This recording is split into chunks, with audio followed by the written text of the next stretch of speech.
एक बात बताइए विवेक जी, तेलों में भी अब जो है बड़े-बड़े नाम आ गए हैं कि कोल्ड प्रेस्ड हो या वर्जिन ऑयल हो या वुड प्रेस्ड हो, और सरसों के तेल को ले तो कच्ची घानी।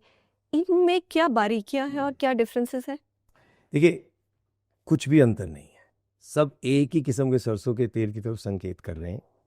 जो न्यूनतम आपके तापमान से निकला हुआ हम्म। तेल, कोल्ड प्रेस, और उसकी जो न्यूट्रिशनल क्वालिटीज़ हैं, उसके जो गुण हैं, उनको बचाने का काम करता हुआ, उसकी जो खुशबू है, जिसको हम झाल भी कहते हैं, हम्म।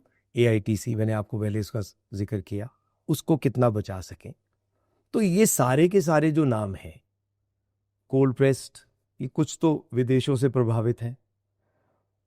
एक्स्ट्रा वर्जिन मैंने नहीं सुना था कि सरसों के तेल के लिए इस्तेमाल किया जाता है, क्योंकि ऑलिव ऑयल के लिए सुना था। अगेन ये मेडिटेरेनियन जो हुआ इस देशों के हैं। जी।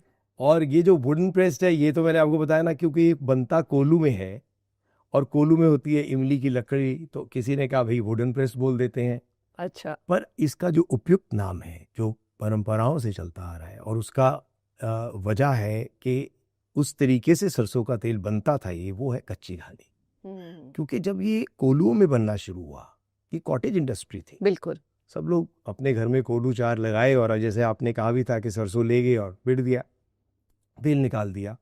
तो वो जो अंदर हम मान लीजिए 40 किलो के करीब डालते हैं इस कोलू में, उसको धीरे धीरे करके तेल को निकालना, उसको घानी कहते हैं। पर क्योंकि कोलू पूरी तरीके से एक बारी में निकाल नहीं सकता सारा तेल, वो 22 से 25%, 28% तक मैक्सिमम निकालता है, डिपेंडिंग ऑन कि सरसों में तेल कितना था इनिशियली।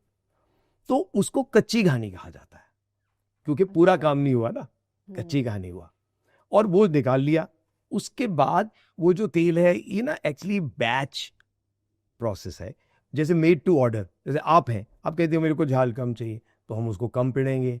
आप कोई दूसरा कहते हैं मुझे ज़्यादा चाहिए, उसके अनुसार किया जाएगा। तो ये जो आप देख रही हैं, मतलब ये बिल्कुल मेड टू ऑर्डर किस्म का प्रोसेस है, और इसमें कोई भी असेंबली लाइन जैसी फीलिंग नहीं है। कोशिश सिर्फ यही है, जैसे मैंने आपको बोला, कि इसके सारे एट्रीब्यूट्स को बचा के रखा जाए। और ये जो बाकी बातें हैं, ये थोड़ा जार्गन है, और ये आज के समय का डिमांड है।